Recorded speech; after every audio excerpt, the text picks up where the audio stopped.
The housekeeper, awesome Jeff.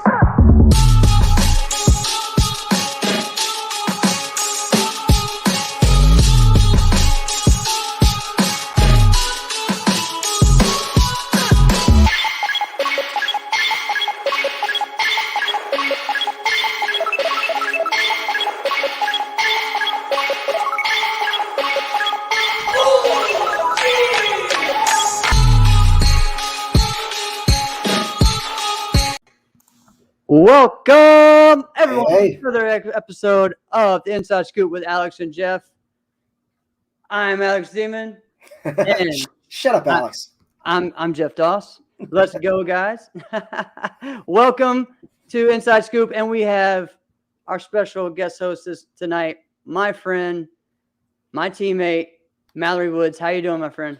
I am doing well, sir. Thank you very much. You messaged me early tonight, and as soon as you told me the time, I said I'm in. I'm 100%. So thank you for having me. No problem, man. I've been wanting to have you on anyway because we brought some up not too long ago about it being this year, the 25th anniversary of Team Elite, Team CJB, all of it, anything that was sponsored by Spencer Gregory started 25 years ago at the Diamond Nationals. So crazy. Both of us were on that team. That was really, I'd say, both of our first big team, right? Yes. Super. Yeah. It was a big team for me. And, to take it back, it's funny because you told me the maximum amount of time and I was like, hold on, really? It's been that long. It didn't seem to be that long, but a lot of good memories, a lot of good players here and there. Learned so much, that's why anybody I talk to, that's younger these days, I say, appreciate the time that you have right now because there's no guarantee there's going to be another tournament. There's going to be another team. So if you're rolling with a bunch of guys, ladies, teammates, appreciate the time that you have 100%. Oh, exactly. Yeah. And so I know we're going to want to talk about that. Also, guys, just again, thank you so much to Virtual Fight Tour for being our sponsor. We are sponsored by Virtual Fight Tour, and they're going to do their first not in person, but at a tournament event. They're going to be doing the finals at AmeriKick coming up August 21st. So find out how to be a part of that and support that, and maybe even go to that event or watch it online, however they're going to do. So we're going to get more details coming up. But again, man, Jesse and the team continue to get better each and every time. That's been one of my favorite things throughout the pandemic. So how about you, Mallory? It was really good because one, no one had been through anything like this before, and we're all trying to figure out, okay, how can we do something? And Jesse's that type of dude that he's gonna sit and he's gonna look at it and he's gonna think about it and then he's gonna go to action. And that's exactly what you see with the Virtual Fight Tour. Right. It's been getting better and better every single time. He's been putting on better fights. I love the matches. I love the clout that he's gotten for some fighters and everything that have come out there. We're getting a little bit extra attention. And it's also been a drive to keep people busy. We've done with SMA virtual tournaments, but there's really nothing for fighters. You need to be there to be a fighter. And so I'm glad that, that this came along so you can keep our fighters active. Yeah, man. It's been awesome. It's been fun to watch for everybody. And one of the things too right now, again, why I'm trying to copy all of this and post this in the comments right now is the kickoff of the first ever karate in the Olympics. And right now, one of the favorites from Spain, Sandra, is competing in the women's kata. So it's just outrageous right now. I have actually 3 or 4 screens going, watching different things going on. So that's what my house is like right now. I'm glad you mentioned that because I have my second monitor here and I am watching at the same time that you're doing. So, hey, this is, when you were, you were 10, 12, I'm trying to remember. Everyone always said, hey, we got to get this in the Olympics. And here it is 25 plus years later. It's finally here, so it's great to see that. Yeah. So it's really cool. Right now what they're doing, and I posted it in there in case you want to watch it, which of course I want you guys to watch it with us, but you can get an iPad or whatever like I am. But one of the favorites, Sandra Sanchez, just did an amazing kata. And what they're doing right now is they have 2 rounds. They have like a bracket of like 5 or 6 females, and then they're going to do another bracket of 5 or 6 females. what's going to happen is they actually do 2 forms. So the first round, everyone does their form. Then the second round, everyone does their form. They take the average of those 2 scores and then move up to the next. So I think they take the top 3 from there. So yeah, right now Sandra is in first. The lady from USA is in third, Sakura Kokume. So again, just the setup is awesome. One thing I wish there was fans there, because I know that in Japan that place would be packed. This is right? true. This Oh is man, definitely and it true. would be a great look for karate, because again, right now it's not projected to be in the next Olympics, but I think they're going to try for 2028, right? There's a lot of background work I think that needs to be done, and hats off to everybody that did, that very long journey, Correct. probably having, door after door closed in their face about trying to get something off the ground that's global. And you got it this year. There's definitely some work. Maybe they'll be able to get it in France. There's a huge martial arts are huge in France. Oh, it is. It is. Maybe, It's so they weird. can kind of backdoor get in there, but if they have to wait to 2028, that's okay. We've got a lot of smart people, a lot of dedicated people that have gotten this far. And once you get a taste of this limelight, these guys are going to want to continue this to go on. I mean, think about it. Taekwondo, if I remember right, premiere was in 92. I think it was in Seoul. In 88. 88, sorry, 88. And then 92. And it was still, it didn't become, we talked last week with Arlene, it didn't become an official Olympic sport till 2000. So even in 96, it wasn't in there. And then it came back in 2000. So, it took a long time. Now the way that it's done now is different than then. They had demonstration sports. So they had 88, Right. 92 was a demonstration sport. So it was still at the Olympics. It just didn't count towards the country's total medal count, right? Right. Everything else was there. They had the same media that really Taekwondo would get now. So yeah, I mean, it's just an exciting time for all of us, I agree with you. And one of the things I wanted to chime in with, because I've got I've got all this useless set of knowledge. Listen, there's sporting events that used to be Olympics. I just put up a small tug of war used to be an Olympic event. Not lying, not making this up. There was a standing high jump. I guess it's a number of different things. You can Google it. You could see there's tug of war. There's something called all around. I'm not even clicking on that. I don't know what it is. They've combined a number of things. Like cycling's always been there. They had different distance, like a half mile. They were like, okay, now you guys got to ride a lot further. So it's certainly, this is not the absolute end. No. That if they don't make it in the next 4 years, there's a pathway to get done. And hey, and hats off to your dad. Just so he just chimed in as well. But I like it. I've got it up in the second monitor. And of course, one of the things that's great is we all know that Ariel Torres is in and these that's Olympic what's really teams. cool for our group here is that I think he doesn't compete tomorrow, but he competes the 6th.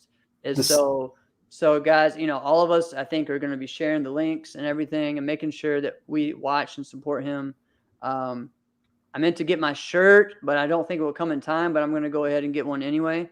But they have the Ariel Torres shirts, the karate shirts. So pretty cool to just see someone that we know that competes in our world out there competing on that grand stage. So it is pretty neat. And that guy, it's funny because I had forgotten that I did an interview with him. I think it was 2019, and we were talking about the Olympics, and he's been working towards this singular goal for this entire time. Like I asked him, I said, hey, Ariel, thank you. Just came off the mat. I just wonder how long did you train today? He's about 6 hours. I'm like, well, hold on, 6 hours.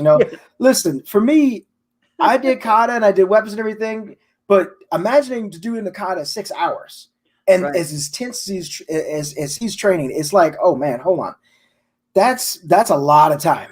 That is a lot of time. And also guys, to stay sharp. Yes, definitely. Hey, guys, so Alex, we didn't even explain where Alex was. Alex is on vacation this week, and his internet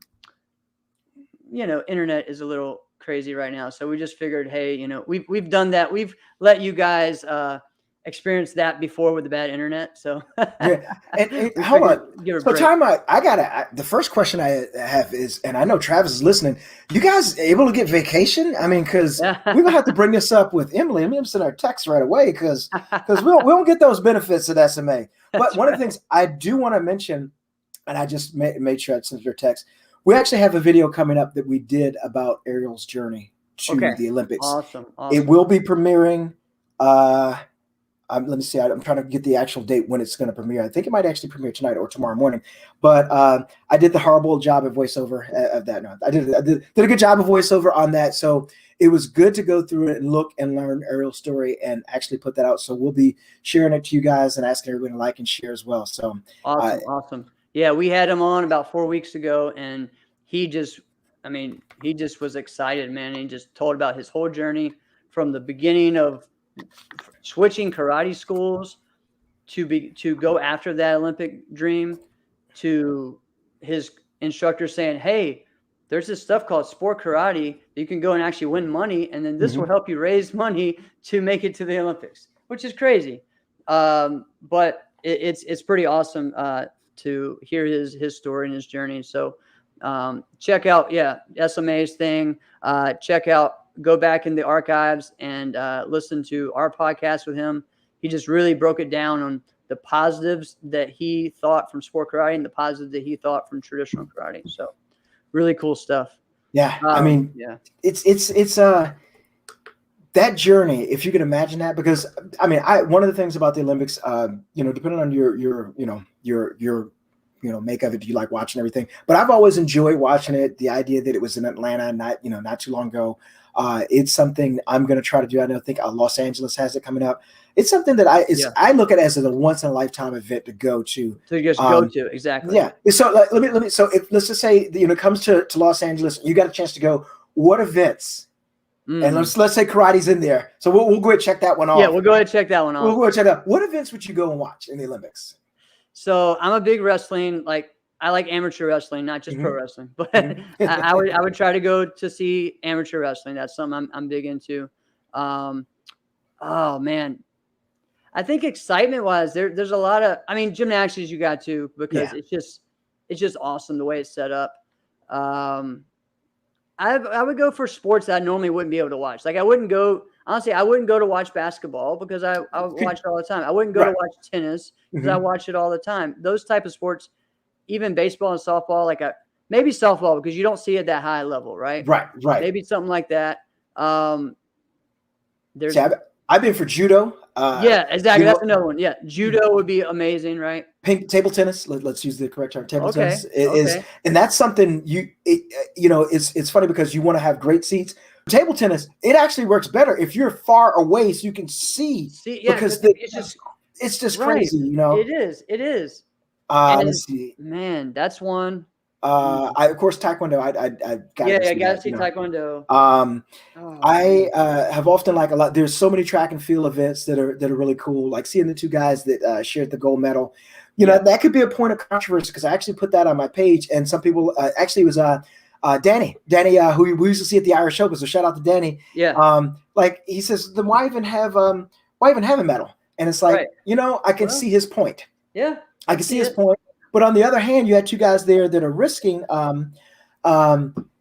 we can go ahead and have this jump off round, but one of us is going to win and one of us might lose. So they chose to share the medal. Well, and in a sport like that, when we're talking about the Olympic champion, right? Yes. All right. So how much higher can they go without injuring themselves? Right. We're talking about that now. Again, years ago, that wasn't an issue, right? Mm-hmm. You just went until you're injured. That's been a hot topic this whole Olympic Games, right? Mm-hmm. The Simone Biles thing and everything else, and then things coming out from the past, right? People being forced to go, and then, what was it? I saw the same post of a lady from Russia in the 80s or 70s or whatever. Oh yes, the one that paralyzing herself. Yes, she had a broken leg, and it's interesting. And Elise Garrell had a very good post and saying that a lot of times no matter what it is, basketball, football, in the Olympics, we have a lot of armchair, athletes that will sit and be like, oh man, I could have done a better job at that. And Right. she actually said, hey, she started in track and she thought about her best time at the 400, which was, once around the track. And she said, you know what? My best time is not even the slowest. The person that came in last place is still beating about 20 seconds. So for track and field, you can see like, yeah, you know what? You got a point. I wouldn't even have made that. But you have a lot of people that say, oh, I could do that. That's easy and everything. Oh, yeah. And it's interesting, especially for combat sports. A lot of times people are like, why did this guy give up? I could have done that. And listen, if you're on the chair, if you're in your lazy boy and you're talking that, you don't have a leg to stand on. Right. Right. But the athletes do what they want. They know their limits. Yeah. And if you can't go, you can't go. It's unfortunate. But let them have their piece at that. And it's not the same from sport to sport either, right? Exactly. The difficulty and the risk factor is different. I'm a big I actually, as much as people are dogging on Novak Djokovic, I'm a big fan of his, watching him compete, Mm-hmm. But again, the risk factor in tennis is a different type of one than what Simone's doing, right? Correct. Mm-hmm. So they're completely different. Now, I'm not saying he doesn't work as hard. He works his butt extremely off. hard. Yes. You're sitting there, playing a 5-hour game sometimes, or 4 to 5 hour game in 100-degree heat. It's just a different type of thing. You're going to get sick or ill in a different way than possibly losing your mind in the middle of a triple flip and then breaking your neck. Mm-hmm. It's a different thing. So I think, all of them are in different areas. I think the problem with this and why Simone is being looked at this way. Well, I mean, I think in the most part, she's getting a positive. A lot of people did come out to support her. Yes. I think there are more people supporting her than the problem is that she only gets highlighted every 4 or 5 years. Correct. Unless you watch, all the other stuff. I think it's on Emerson SN or something like that. It's on like a Saturday, such and such gymnastics championships and everything. Right. Yeah. So they're like, she's only won one Olympics. What, but they don't realize she's been the best in the world. She's been a world champion every year. Right? Many times over. Many times over. So it's different. And I think that's one of the negatives of the Olympic sport is that if you don't win more than one, then you're like, and really in gymnastics, it's rare to even go to 2. Right. Because the competitors and the athletes are starting so much younger. And you think about the wear and tear on their body. Now, one of the things I was actually discussing with someone, so I did gymnastics my last semester of high school, last 2 semesters of high school, right? So I had a bunch of people that were out there in the gymnastics team, and I learned how to flip and do backflips and everything. I was like, this is cool. So I remember going to class, and I said, all right, so what does our instructor teach us? And they looked at me like, she goes in her office. We are teaching all of each other. Like, if you need to learn how to get up on the rings, you go see that guy. If you want to learn the pommel horse, you go see this guy, right? So I was like, okay, so we're all teaching each other. So it came to be, there was one day I was trying to learn how to do a twist. So I had multiple backflips going around and everything. And they said, okay, you jump up, you blast off, you turn, you twist. And I said, okay, all right, let me try this. And I came crashing down, bam, landed off the mat, landed on my side.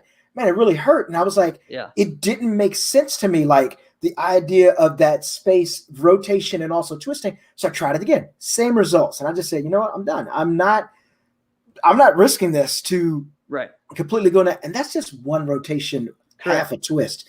So you're talking about some of this flipping 2 times in the air, and they're trying to do a complete double twist. There's so much rotation going on, and if you lose your spot in space and time, it's going to end badly. Right. It is. Man, yeah. I mean, there's so many things on that. So I think everyone just needs to dig a little deeper, look into the sport, step back a little bit, and realize, like we're talking about the best, and just an Olympic competitor is on a whole nother level, and that's something that we've talked about. Both times that Arlene was on our show. It's just to be an Olympic athlete it's just a whole nother level, right. Because again, you're going after something that is every 4 years. So you got to be serious, right? I think that where most people can kind of relate to this. So let's say, for example, you're training for, let's just say, Battle of Atlanta. Okay, Right. Whether you've been to a national tournament or not, and you've got in your mind, okay, I need to step up my training. So let's just say maybe you've been just training in your garage or in your own dojo, and all of a sudden you start to expand and say, hey, I'm going to go run down to Atlanta with. I heard this guy like Kevin Walker's down there. Let me go see what these guys. And the first time you experience something like that, where you're like, wow, these guys are levels above what Right. I'm doing, you start to realize where you're coming in at. And it's like, okay, this is going to require a lot of work to get just to this level. And then there is a tournament level after that, where guys are saying, we're bringing our best. So you get to understand that, wow, okay, I really need to step it up some, or you're either gonna shrink back and say, oh, well, I'm good with just doing this. So, Correct. but like you said, an Olympic level athlete, that's levels upon levels. And because it's such a short window, like right now, there are people training right now for the next Olympics, for the qualification of it. Correct. So you're really on a 4-year program. And one of the things you had mentioned, wrestling, actually, depending on when you come out of college, you may miss the Olympics because you came out at a wrong time where you could not qualify for the team. And then after that, the time has passed you. It's just, Well, and also too, the way that you do wrestling in college is different than Olympic style wrestling. So you got to give yourself, either you need some time to train for that, or you should be doing that in the off season. Correct. Or you should have been doing that in high school in the off season. Like it's just crazy how some of that even works, because in college and high school wrestling, it's folk style wrestling. It's not freestyle or Greco-Roman. You actually need to be doing that to get a scholarship and then win a national championship. But then you actually on the side should be going to AAU tournaments or whatever that do those things. So, I mean, it's not as black and white like people think. You know what I mean? So yeah, it's nuts. Right now, the girl from Italy is doing a beautiful kata. I mean, even the person who's in last place to me in this is looking outstanding, in this whole group of a female kata. So it's awesome just to see this. I think, the more we share this and put that out there, and share those stories, maybe that'll help. The more exposure that'll help get us in there again. And again, I mean, we're looking at Waco being, an official sport now. That doesn't mean they're in the Olympics. That just means they're recognized. That's correct. They're on that path. It'll take more years, but what do you think? Because again, Waco has a lot of different events, right? Which ones do you think would be more likely to be in the Olympics? Because again, we've seen it before where we're not taking everything, but we'll take these two. We'll take some things. Well, so if they went with that, so kind of thinking about that, I do think that there's a good argument for point sparring. However, some people may say, well, this is a little bit too similar to Taekwondo. You guys are punching and there's a little bit more athleticism and everything.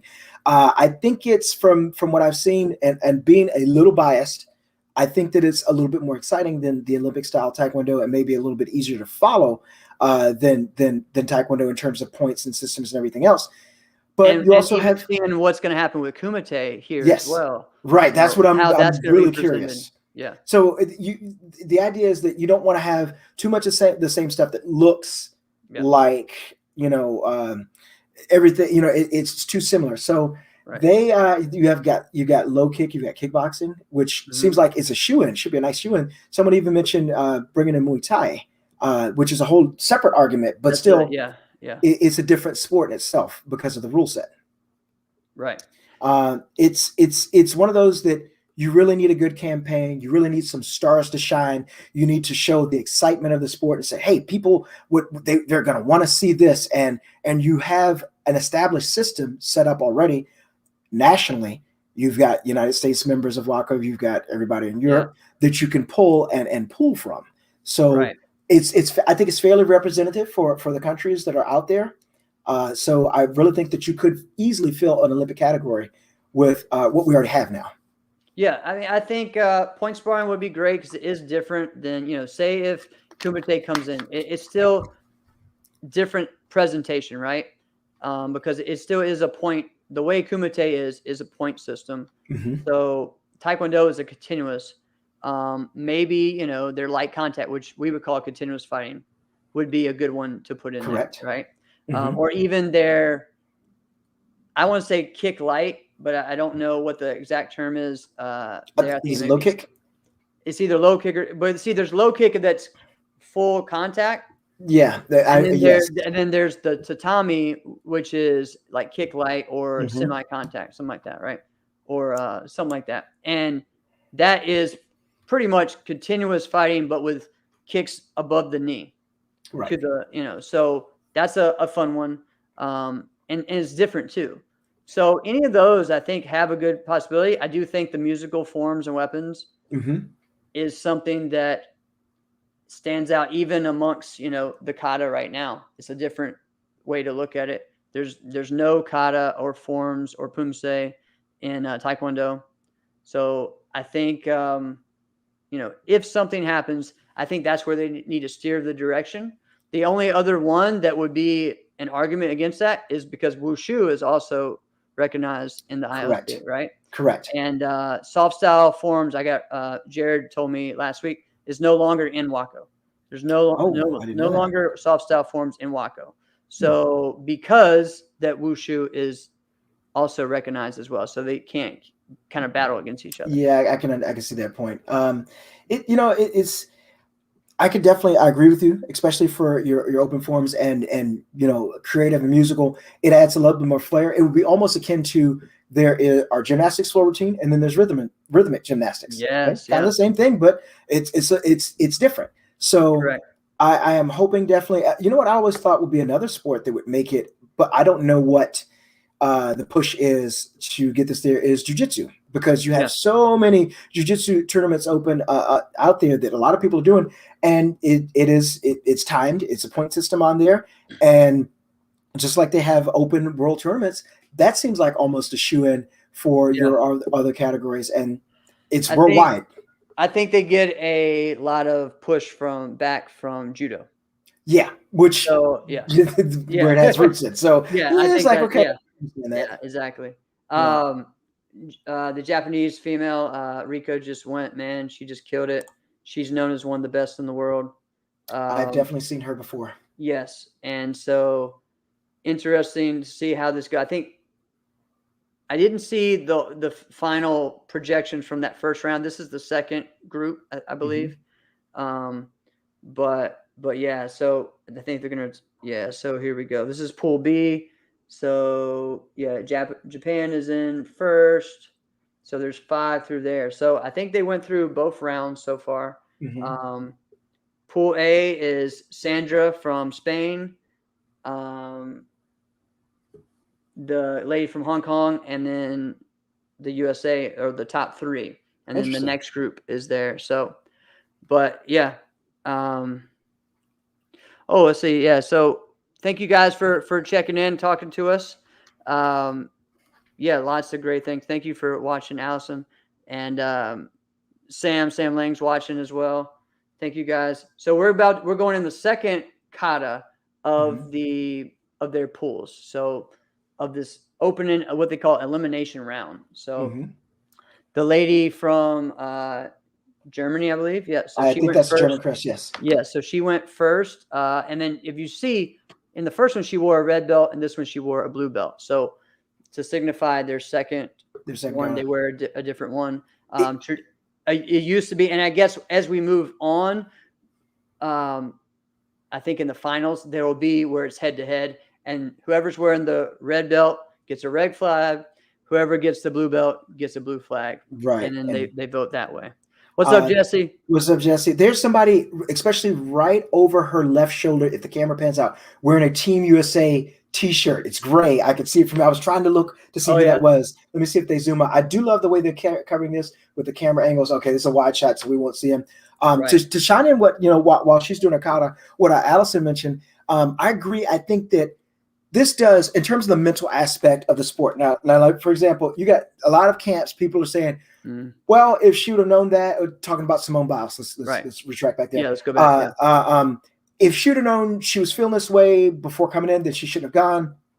But also people saying that, hey, we're highlighting the mental aspect of the sport. And I do believe that there is an important part of it, especially the type of what we mentioned before, the type of exercises that she's doing. And, well, it's important. And there have been some people, like I've seen some other people post it like, oh, if all of a sudden Tom Brady goes and says, hey, guys, I'm not really feeling so great today. I'm down in the press. People would laugh at us. No, you got to get out there. But that's nothing to really laugh at. You can't diminish what someone is going through mentally. Right. And it's not, I don't know, how depressed or what your mental state is, just like you don't know you have to tell me. Right. So I think it's an important light to shine on that. Yeah. Yeah. I mean, it's, again, I think the more we ask questions, get answers, and the more things come out, you know what, that's fine. I know that the thing is, of course, someone could have took her spot and been there or whatever. I know that this year it was a lot different though, because the two ladies that won medals in individual competition weren't on the team competition. And that was still kind of different from in the past, I know it continues to change. How it used to be like 4 or 5 were allowed as far as that goes. And then now it's only 3. Right. So it's completely different. But again, like this, still the U.S. team made history where every single competitor that went there won a medal. Right. Which is crazy. Like, which is outrageous. And again, Simone Biles won her bronze medal in the beam. And so she tied Shannon Miller for having the most medals, Olympic medals, which Shannon Miller's back from like 92, 96. Yeah, that's such a long time ago. By the way, have you ever stood on a balance beam before? Have you ever gone to a gymnastics? Yes. Sometimes they have to practice ones that are 4 inches from the. So I don't understand how these ladies. They used to have one when I was doing it. It's only 4 inches from the ground, so if you fall, hopefully you don't twist your ankle or something. But it's fine. But still, the idea of thinking about doing a handspring or back tuck or these wolf that is insane. It's like, okay, all right, first of all, this is absolutely crazy. If you could get up and walk across it without falling over, that's one thing. Now imagine flipping and inverting and doing all this other stuff on it. Right. So I have one in my school, and we do a lot of kicking drills on it, which are very tough to do. And me even demonstrating the skill, I mess up. And so the kids are like, oh, you can't even do it. So I'm like, no, just wait and watch. Okay? Your time will come. Don't worry. Yeah. And they're like, oh, okay, this is really hard. So even just doing front kicks across it on the small one, but it's, like you said, 4 inches from the ground is difficult. So imagine doing all the stuff they do. I mean, it's crazy. I use a lot of things that are outside of karate for my training. And, balance beam is one of them. We even had bars and stuff in our school for a while and doing things like that. So the level of training that gymnastics does, it does relate a lot to karate, which of course informs, we know that. But even just in physical fitness, you look at someone like George St. Pierre. He was training as a gymnast. Yes. And for a while, in his last few years, as a mixed martial artist. And that's what he said, dude, this is like one of the best all around, best shape I've been in my life. And one of the things that most people don't know about, so if there's something GSP can't do, he's going to work at it until he can do it. Exactly. He's just going to be like, I want to do this over and over and over. He's a perfectionist that everyone should admire in terms of like, he wants to outwork you, then he wants to get good at it, you know? So you can only admire that, a guy with a mindset like that is always going to be tough to compete against, Exactly. So we have our USA competitor coming on right now. She's going to do Papurin. So we've seen what's cool about this is that over this past 4 to 10 years, we've seen a lot of these forms come into sport karate when before we didn't really see that, right? So that's been a big change. A lot of great competitors like Drew Brisby, but Jared Liker as well, who I know he was wanting to be on the show this week to do a little preview, but he didn't want to miss this as well. So this is must-see TV. Yeah, so I think he's going to be possibly coming next week to just explain this and what we saw and what the future of it, and also Waco USA as well. So going to be exciting to have him on soon. All right, let's get into, while we watch this as well, but let's get into like what we kicked off the show about 25 years of Team Elite. Yes. All right, let's both of us have a very people don't understand how close you and I were. Spencer's a classmate, a teammate, one of your best friends. Mm-hmm. And Spencer became like an uncle to me, Mm-hmm. and we were two of the longest competitors there, but we also were very inside of the formula of how it works, right? We weren't just team members. Mm-hmm. Of course, my mom became the manager. You were a manager at one time. Yeah, and I was so glad when your mom started doing it, because it was rough, I tell you. You took over the social. Well, all right, there wasn't social media. It was the internet part. There was no social media. Yeah, website type thing, and and I even took a leadership as far as junior team. What was it called, captain, I guess. Right. And I just being involved with that, with those guys, and just knowing Coach and knowing Spencer, I knew the inner workings of things, and same thing. All of us knew, and some people, it wasn't just a sponsorship, right? Right. It was really, that's right. The newsletter. That's right. That was, I remember printing that up at my job at the FCC, like standing beside the color printer, just like, because nobody had a color printer then. I'm like, trying to use this government resource real quick, print it out. And then I used to print it out and then mail it to everybody, because not everybody had email. So this is how far back we're taking this. It's crazy. For me, let me see, to pull the curtain back a little bit. We were at the Bluegrass Nationals, and Spencer and I we were not in the tournament hotel. We couldn't get rooms. So we were at some, offsite hotel. Yeah. And word had just come down that Metro had disbanded, and there were a lot of Metro players there. Yeah. Anthony Price, down on Ronald Brady, and et cetera, et cetera. So we competed, and surprise, a lot of times you would be able to compete and you would be done by like 2 or 3 o'clock, and you get to go eat, take a nap, and then go to the nighttime finals, which were usually at 7. So there was some time off. Don't ask me how, but it used to happen that way. Yeah. And we had just eaten, we went back to the hotel room, going to take that nap. And Spencer was writing something on a napkin, and I said, "Hey, what are you writing now?" He says, "I think I can sponsor 10 people." Yeah. I said, "For what?" He said, "For a karate team." I said, "Oh, really? What? You really want to do this?" He says, "Yeah." He says, I want Doug Bertrand, first, and he said, "I want Jeff." And then he named down some other names. Yeah. And he says, "I think I can actually do this. So let's see if we can put this together." And the name of it is going to be called Team Solutions. Yeah. That was the original name. Yeah. It's going to be Team Solutions. Right. And it was like, that doesn't feel right. And then I don't remember how we actually came with the name Elite, but we put this all together and we kind of kept it quiet. Yeah. And also there's no social media, so no one's, sending the picture like, "Hey, I got my uniform. I've got our red and white candy cane uniforms for Team Elite, sponsored by CJB Therapy Centers." It was all secret. Yeah.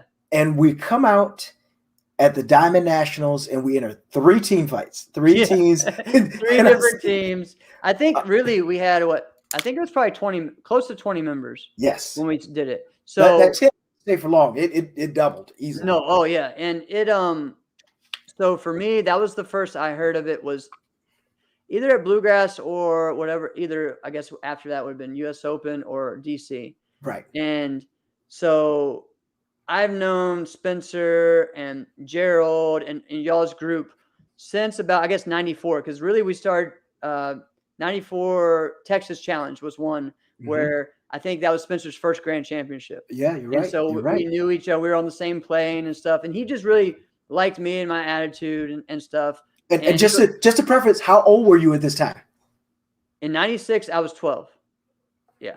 So just to put a date on it. 2 years before when I met him, I was 10, and this was my first year as well, making it to stage and doing stuff like that. So seeing that and just hearing that and him being like, I want you on because I like your attitude. I'm like, whoa, I'm just trying to make my name, like I Right. won my division in NASCAR, but I wasn't there yet to be the top one, but I was on the way, and he just really liked, my attitude and stuff. And then it was that I had heard that the Bradys were going to be on there. Mm-hmm. You, Gerald, Anthony Price. Really, it was around that. And then I know he wanted Doug and I think Joe as well, Yep, right? Joe. Joe Alexander. So that was around that range. And then by New York time, when the Empire State, that team kind of increased and doubled. It doubled in size. Yeah. So when we go to Diamonds, we had like 20 people. Our first coach, which people still forget, was Richard Plowden. Right. And man, that was a fun time. And I just remember for me, that was the first time that someone else just stepped up and stood behind me and fighting. Mm-hmm. And he knew that I was a forms guy, but I fought every tournament. I just always did. I was going to. And he stood up there and I'll never, forget that.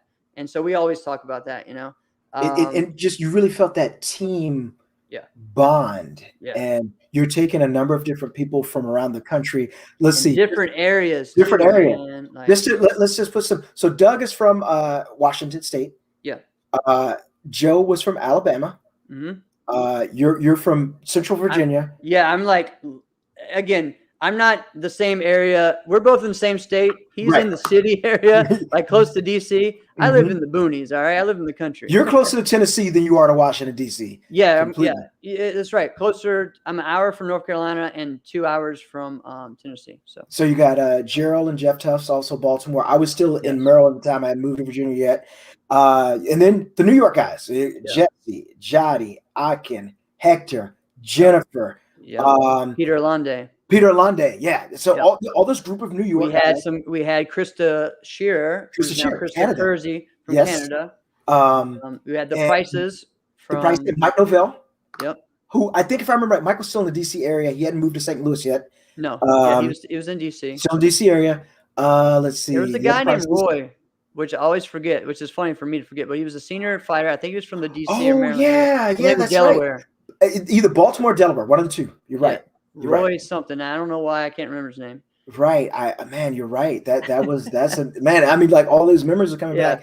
But I remember walking out to the Diamonds, and so the Friday night team fights used to be pretty big. They'd be like 5, 6, 7 teams, sometimes up to 10 teams. It was the highlight of the Friday evening competition. There weren't as many divisions, so you didn't have to run off as many kata divisions on Friday. All they did was team fighting. All there was team fighting and team forms, and team forms were still in its infancy at that time. Correct. So it was just they did team forms as a big thing on stage, and then they did team fighting. The only other thing they had on Friday for competition was the NK National Karate Inter-School Tournament. Yes, and that was it. So I mean, it was like a night show. It was definitely a night show. And to change even things more, that time it was like, okay, 3 black belt man team. You have to have a lightweight, a middleweight, and a heavyweight. You have one of the persons will have to slot, but it was not send out. It was like you fight the lightweight fights the lightweight, the whoever's designated. Now there were a couple times we switched things up and we put a lightweight in the heavyweight spot, and but you had to fight that weight. There was no put it out and choose it. That was different. So it was like, okay, great. And to take it back even further, the biggest team that was out there was John Paul Mitchell. Yeah. So JPM was always around, and they were running with the squad of Pedro, K. Yeah, K. That's right. I thought Brian Ruth was on because 96 he was. Brian Ruth had. I don't think. Oh, you know what? No. Because he came on in 95. Right. He might have been around that time of. It was. It might have been one of those terms that he stepped away. Who knows? But But I know it was Pedro. I think Reggie was on there at that time. Reggie was on that. Correct. Yep. And then Mike P was on there. Mike Palmer, right. Because I remember every team fight, I knew that eventually we're going to face JPM, and I knew I had to deal with Pedro. Right. And I'm like, okay, well, this is going to be the first fight. Let me go out here and let me deal with, if you guys, like the younger guys that are watching, either watching now, listening, and watching, go Google Pedro Xavier and just see like just he looked like, if you go back to the way I describe it, if you look at E Honda on Street Fighter when he's he's in there, but that was his leg. That's okay, that's a great. Oh my God, that's a great. And here I am, just coming to black belt. Remember, no junior experience for me. Right. There was no. I came in as an adult, Yeah. and I'm fighting, and I'm dealing with these legs, and I'm like, okay, how do I get past all this? Right. Man, that's a good point, Mallory, because that's something that we don't see much of, is like adult underbelts that go into the adult black belt, right? Mm-hmm. And honestly, since you and Spencer, because both of you guys were ones that did that, mm-hmm. I don't remember one until recently with Chris. Chris from Willie, yes. Yeah, from Willie I will give you one other. Reggie was all, because Reggie and I were brown belts together, and Reggie was in the heavyweight, and I was lightweight, but like Spencer was as well. Yeah. But Reggie was the same way right. too, because I would see him, we dap it up, boom, he come and do this thing, I do lightweight thing. But it's you're right, you don't see that, and I remember like Jesse, aforementioned Jesse, like, hey, do you remember? I don't have this. He was like, well, I've been fighting since I was like 8 or 9. I'm like, I'm trying to get information, trying to get, experience and everything. Like Jesse told me that he used to fight John Valero all the time. Or if you want a hilarious story, listen to, I think it was Jesse and Didi about Didi Batista, who's also on JPM, about a bike that they fought over at a tournament. and if I remember, and Jess, you might have to help chime me in. Yeah, I think Didi got the bike at the tournament, and that's like, I was mad about that for a while. Just extremely, that stuff you carry over tournaments. You lose something like a bike, maybe a hoverboard now or Nintendo Switch. You carry that with you to the next tournament. So when you see that guy again, you might have to get a little payback. So not last week, but the week before, we went to one of our first back to, live tournaments in Virginia. And I mean, the last time I went there 2 years ago, there was about 200, 250 competitors. This week there was 400. It was packed. Okay. And we had the guy that, all right. So when I was 18, I won a motorcycle at a tournament. Okay. Mm-hmm. And we've talked about this on the show, and I did 27 events. 27 events. I competed that many times during this event, right? That sounds about right. Right. To get it, I had to win, the overall and then win the most points. The guy that he was a senior competitor, and he was trying to win. He's like, I can do more events than Jeff. I can do this. I can win it.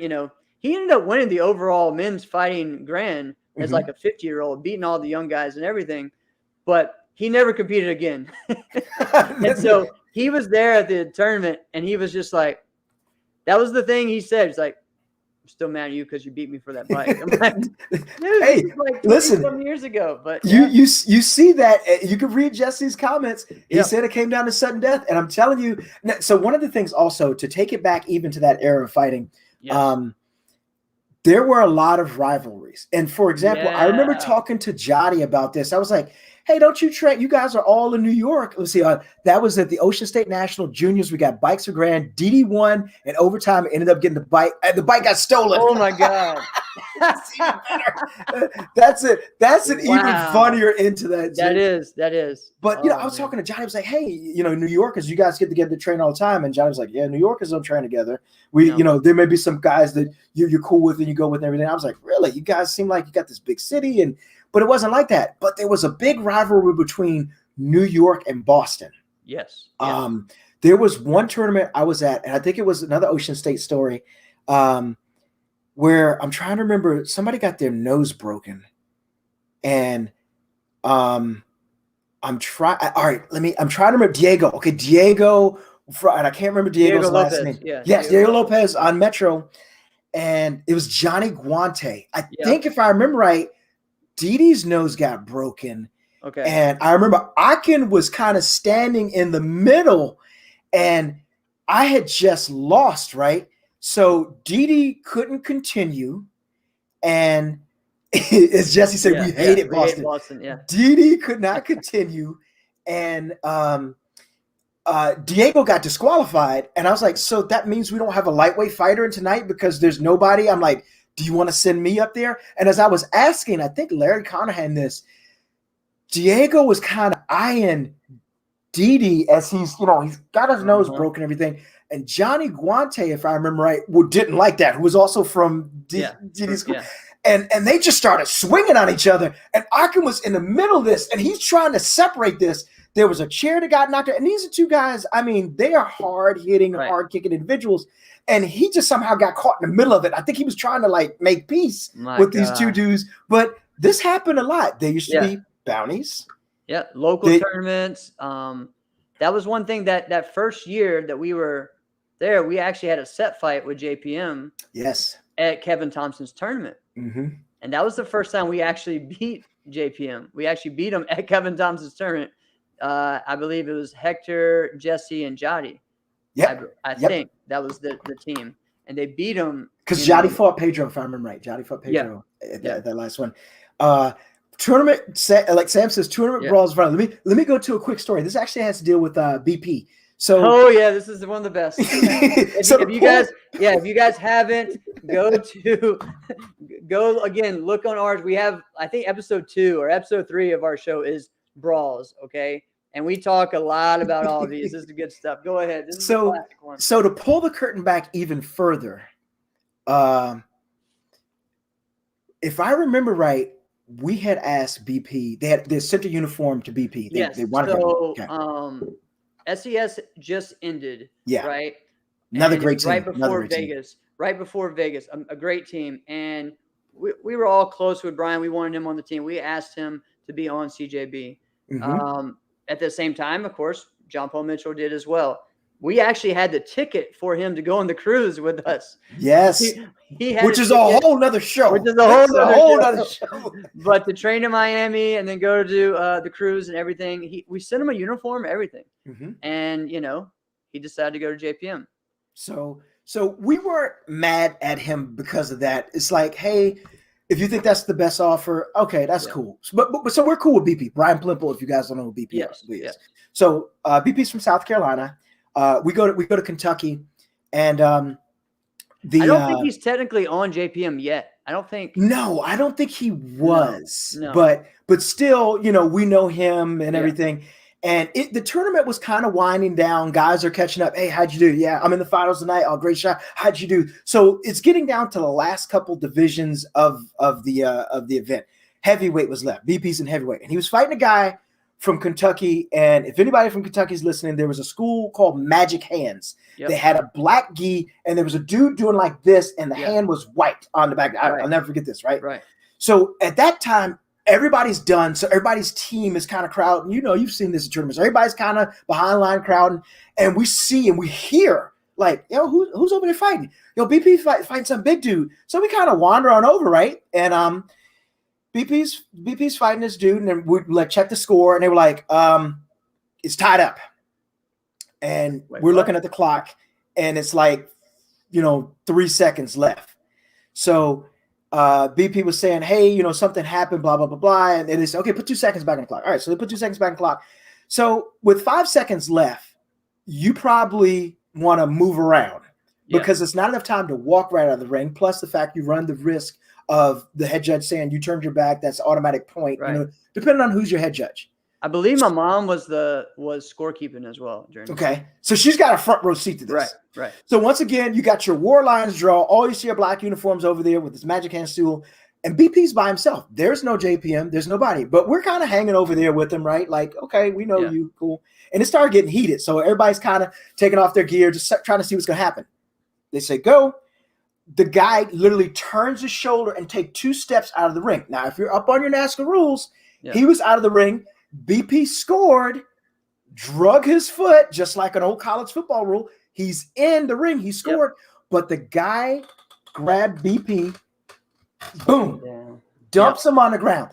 Now, what I remember at this point was there a couple guys over there with nunchucks, right? Yes. And they started jumping. And so we're like, swinging nunchucks on BP. Oh, my God. We've run across the ring, and Gerald was getting ready for the grands. BP's laying down on the ground now, getting assaulted. We run over there, and I remember like grabbing dudes, and I was like, these guys are little. Now I'm the tiny guy myself, but I'm like yeah, guys like buck, maybe 90 pounds. I remember Chris Rodriguez had someone over his head. Yeah. So Gerald noticed that one of the guys had picked up a chair and was getting ready to like throw it down on BP. And Gerald's still warming up. And he just like nudged this guy, just like bumped him right out of the way, chair and everything goes flying. But we were like, look, you may not be on our team, but we're going to go and help you out because we don't know those guys. We know you. And unfortunately, what actually happened is he caught a shot with one of those chucks. I remember he had his eye was completely it was bad for a while for like, I remember he had that scar for a few months. Yeah. And see, like, BP was close to a lot of us too, and for me, like BP and I were like best friends. We're from the same kind of, Virginia, South Carolina. We went to all the same tournaments and everything. So yeah, I mean, if anyone was mad about BP not joining CJB, it was really me. But, but yeah, but still, it's like, hey, whatever, we're gonna come help you. Exactly. Yeah, I mean, and that was the way it is. And so funny. All right, so I'm 17, I guess, and so myself, Nate Windsor, and Jerry. Both those guys are BP students. We're sitting there, we're young, and we're seeing all this, and we're on the outside of it, and we're watching BP. And then I remember this didn't just stay in there. It went all over the place. And so it even got to us, and we're like, whoa, what do we do? It's like this giant snowball. Yeah, it was just crazy. You know what? If you guys go back and watch the old Looney Tunes fights when guys, there's this big puff of smoke and there's a fist here and there's a foot coming out here and it's rolling. That's exactly what happened. It was nuts. And then there's another element of this is that my dad is there, and in his mind, my mom's in the middle of this getting crazy. So he just starts throwing chairs and moving people out of the way to get to her.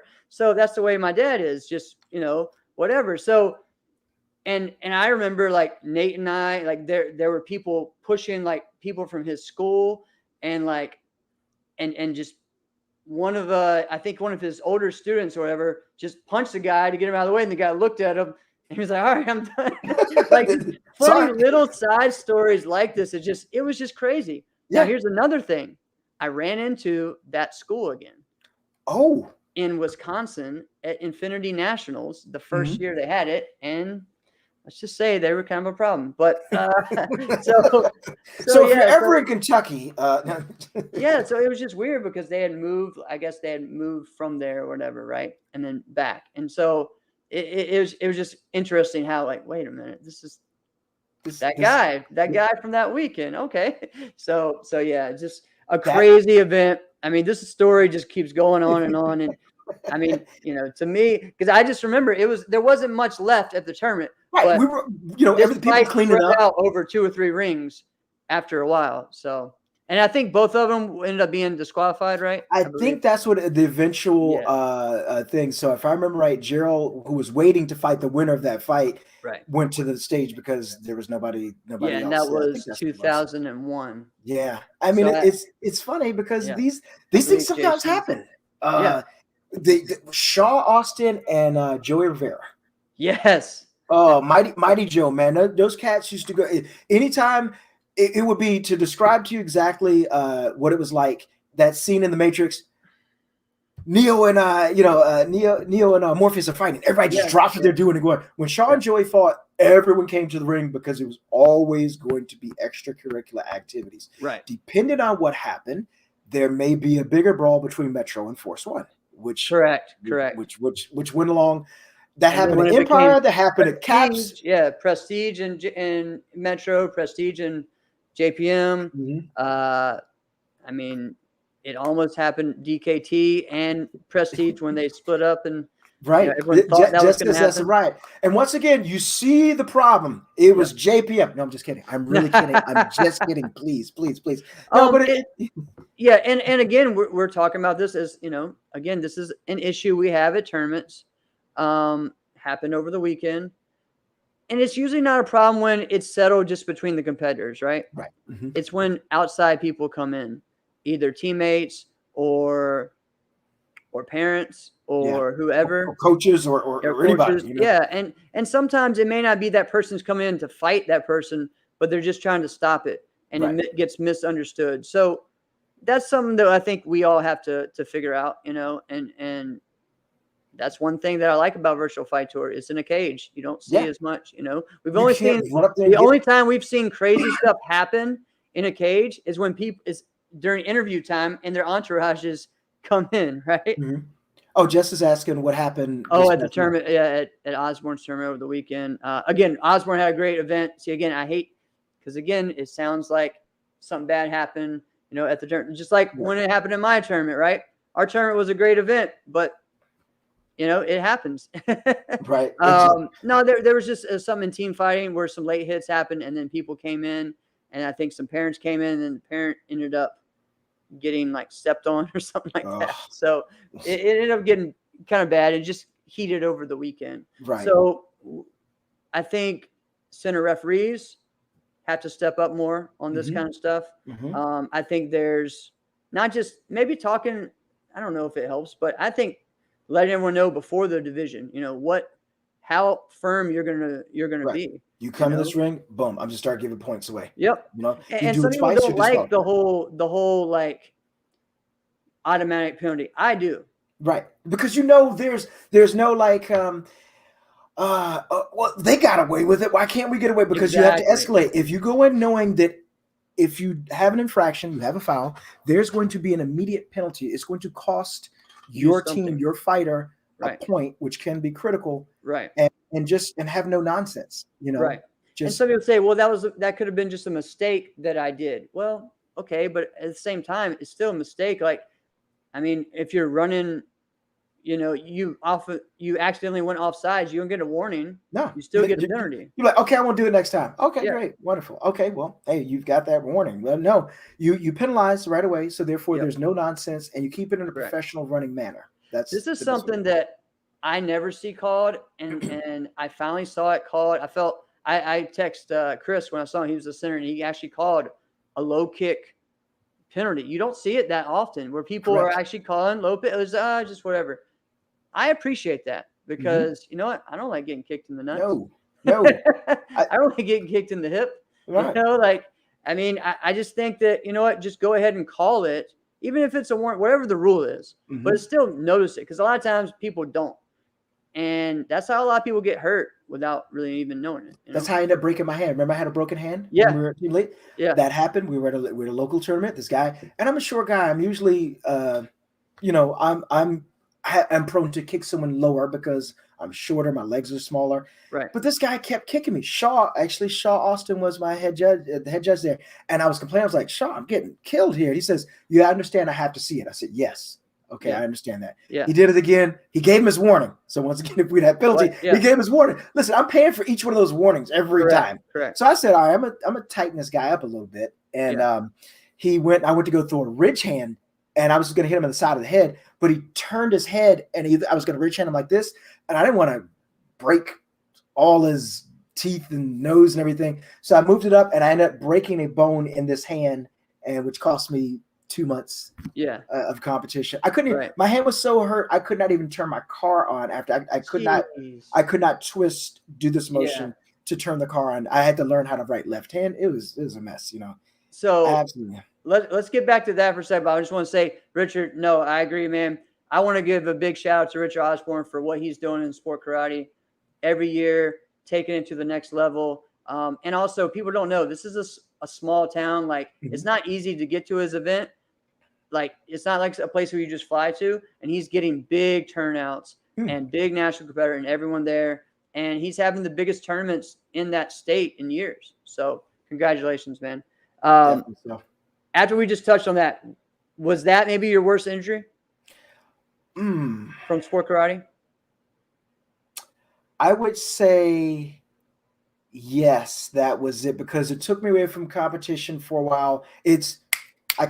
I cannot snap with his fingers till this day. Still have scar tissue in there. Okay. Probably so. All right. See, I have a heart. I don't know.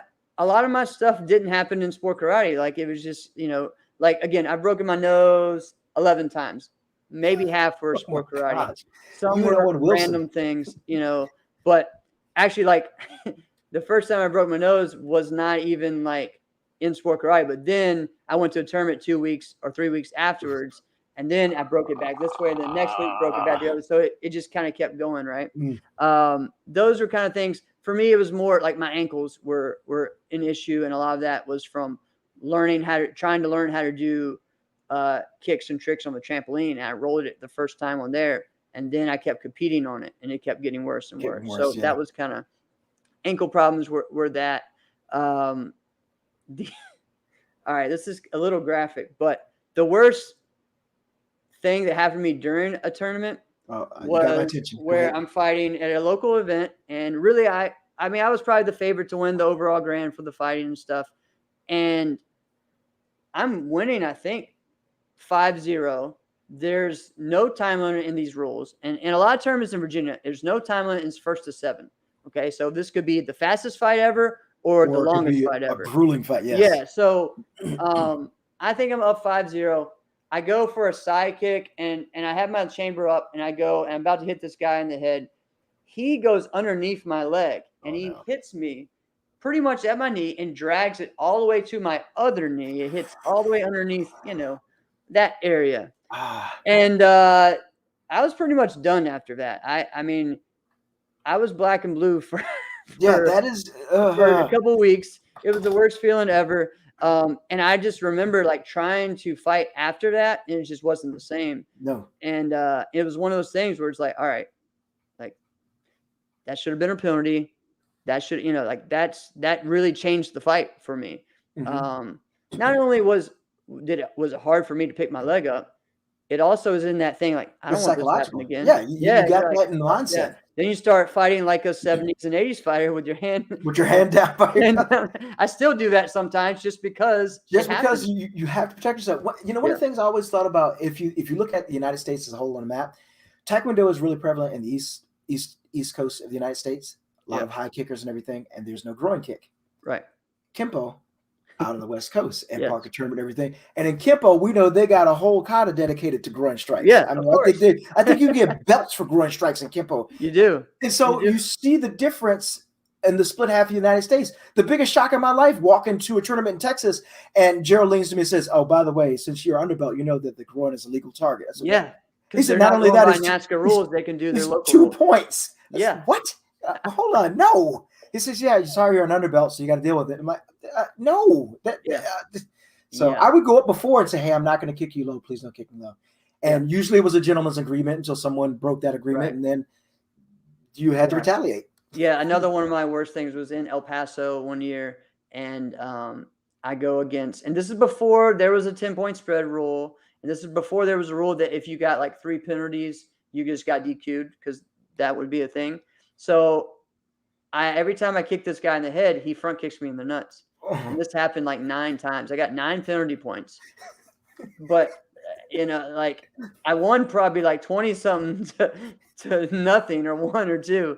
But I'm just trying to finish the fight and just get out of there. And I'm just like kind of running away. I'm like, all right. It didn't feel like I won that fight. So. No, you won, but you lost. Right. How was that from that what's her name's wife said in White Men Can't Jump? Sometimes you win, but you lose. Yeah, that's definitely one of those times. So I mean, there's that type of things. Like, I'm sorry, I'm just used to front kicks, and because again, there's circuits down there. We're still doing that. So I think finally now they're not, but there still are some. I went to a tournament where groin kicks were legal, but no contact. So you could actually do a 3-inch rule to the nuts to get a point. I'm like, wait, what? And then you'd be mad about the point. Like, that wasn't 3 inches. Like, we could have him kick closer. No, I'm good. Yeah, it's just the craziest stuff, and leave it to martial arts tournaments to give us these rules that are just weird, right? Listen, the amount of weird that we see at tournaments, and this is why you get these good stories and this good. So everybody that's out there competing now, you'll get your stories. You'll get the. There's one that I remember, and you probably remember this too. We went down to the U.S. Open one year. We had the 3 teams for Team Elite. We were entering, and there were no point spreads back there. So I think this is one of the teams like Ibby was on. It was like 30-something to 4, right? And there was still like another guy to come up. But we were sparring. I think if I remember right, this is another good New York story. This is a Jesse Jotty and Hector story. They had to fight firmly in control. So this is not about the fight, but they were fighting someone that was from, I don't remember, but I want to say South America. Anyway, so these guys are lined up, right? And there is one guy dressed.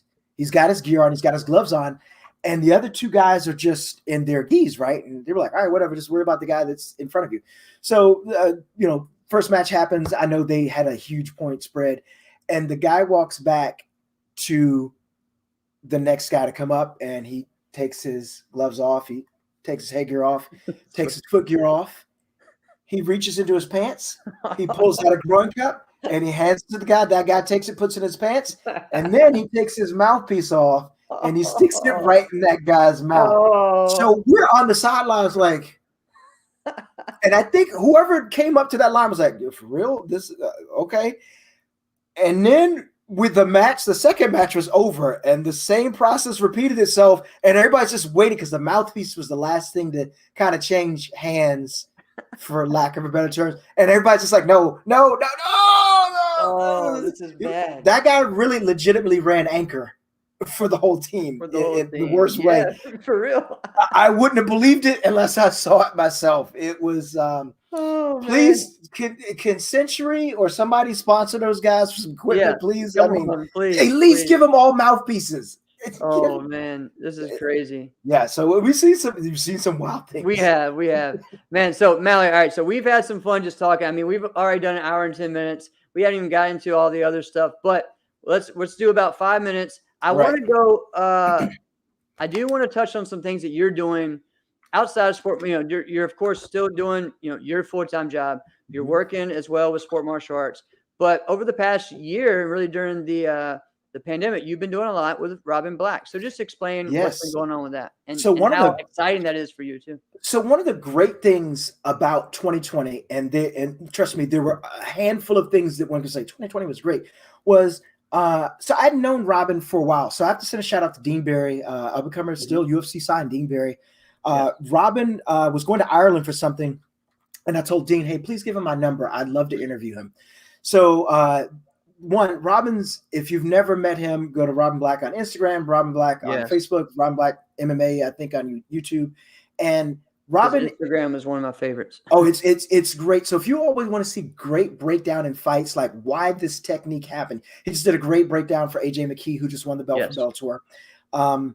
And Robin does great breakdown. He's got an incredible insight in terms of knowing why this is the end result, this guy getting knocked out, but what happened to make that, and hear the steps that we took.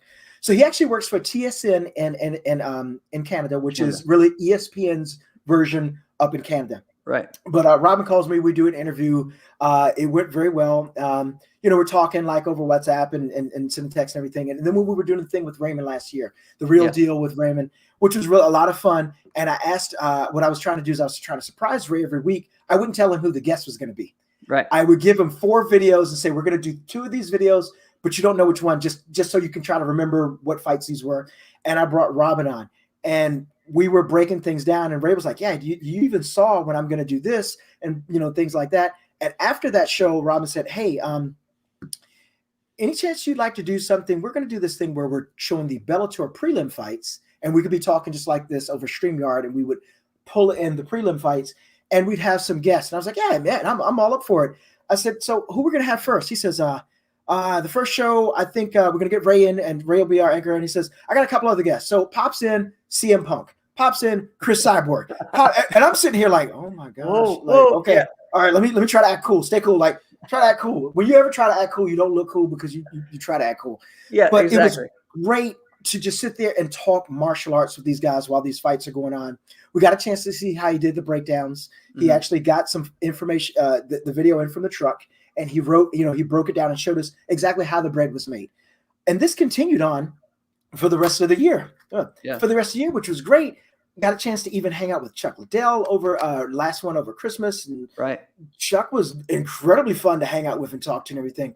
But that's been, what the martial arts is. You meet, great people, and you form these relationships with and everything. So he's a really cool guy. I really enjoy doing anything that, he'll bounce an idea off of me like, hey, I'm going to be doing this. Oh, great. Do you need help with it? Yeah. Do this, that, and the other. Like if you haven't seen, he's now involved with Karate Combat. Yeah. And of course we have a guy, Ross Ross Levine, who'll be fighting in Karate Combat very, Yeah. very soon. So you get to see Robin do some breakdowns and everything. But that was one of the best things about 2020, being able to do That's that cool, virtually man. with him. Yeah, it was really cool to see you just evolve into that, you Thank know, you. not only because I know like you know how to do all the behind the scenes stuff, right? And really over this past 5 to 6 years, you've kind of stepped up to be a commentator, you know, and someone that interviews people and things. And it's really cool just to see that. And again, it's kind of the same way with me just doing this. Like we just love this, man. Mhm. Like, you know, and we have tons of stories and you know what? It's time to share them, right? It is always great, and thank you for the compliment. I appreciate it. It's the funny thing is the way that actually came about when we would be training at Gerald School, and we're all waiting to get in the ring. The only two people are sparring and doing like first point wins or hot seat or whatever you want to call it. Right. So as that was going on, I would just say, and there's Dawson pushing it with the sidekick. Oh, there's a great angle move right there. Did Tufts get it? Tufts is good. Tufts scores. Excellent. And I think Emily asked me, "Hey, can you do this for the WKC?" And I was like, "All right, I think I can do it." And just kind of naturally flow and do it. And it also helps you in terms of being able to speak in front of a lot of people that you know we don't know how many people watch. We know some people watching, how many of it is, but it helps you enhance that part of really, which is a big intangible skill to have, no matter what you're doing. It does. It does. It's huge. I know for me, when I just started doing my live videos every morning, that helped me so much as a speaker and even as a teacher in the school. I Yes. started talking better to my students and getting them. I noticed the classes were getting better. Talking to them after was getting better just because you're getting practice, right? You don't have to be perfect. Not worrying about all just get out there and do it.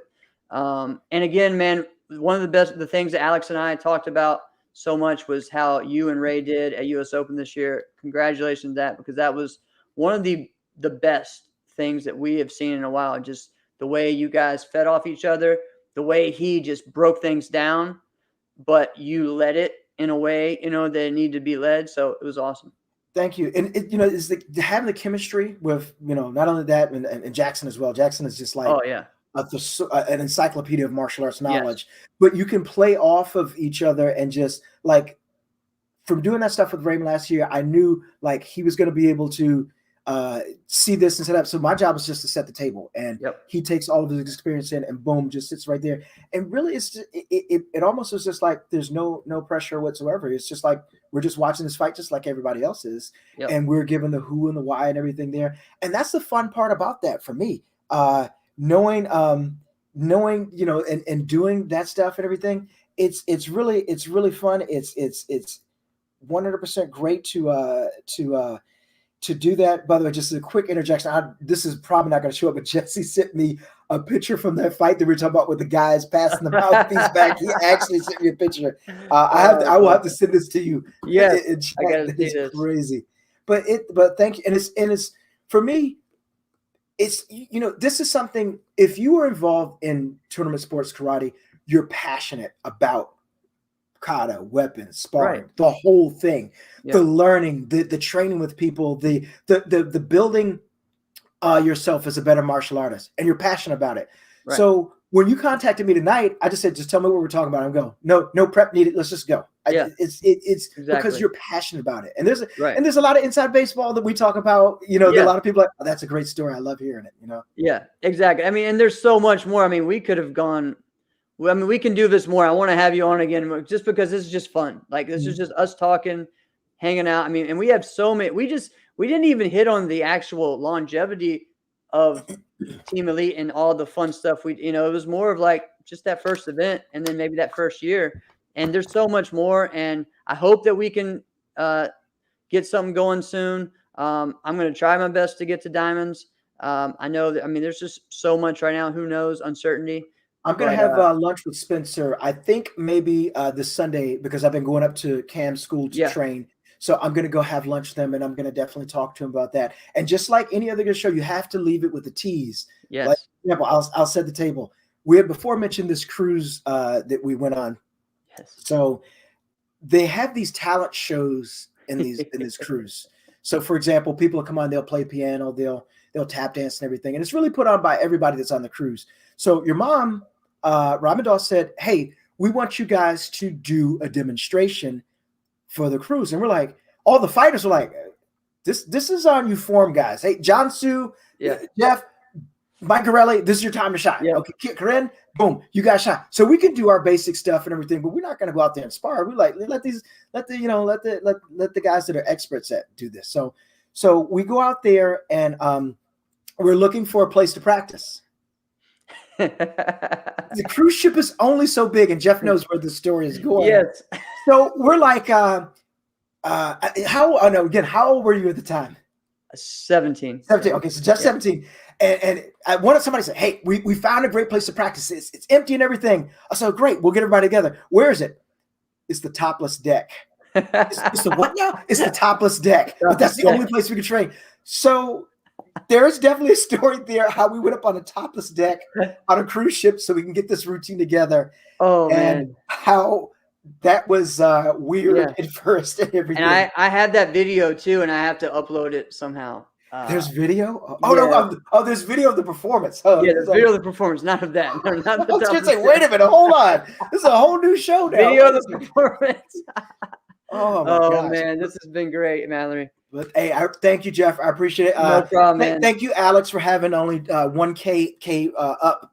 So you couldn't do this. I was glad to temporarily warm chair. I appreciate it. And, we'll have to have you on with Alex as well sometime soon. So I will be more than happy. Just let me know, my friend. Thank you so much, Mallory. And guys, keep checking out the karate right now. They're almost finishing the eliminations for it. So thank you to Virtual Fight Tour. Again, check them out at the Amerikick Internationals. And guys, this has been another episode of Inside Scoop with Alex and Jeff. I'm Jeff Doss. I'm Mallory Woods. Thank you, guys. See you next week.